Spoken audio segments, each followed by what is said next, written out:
أعوذ بالله من الشيطان الرجيم. بسم الله الرحمن الرحيم.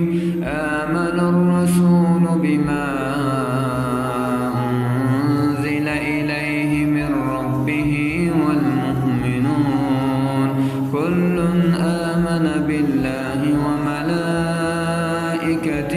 وكتبه ورسله لا نفرق بين أحد من رسله وقالوا سمعنا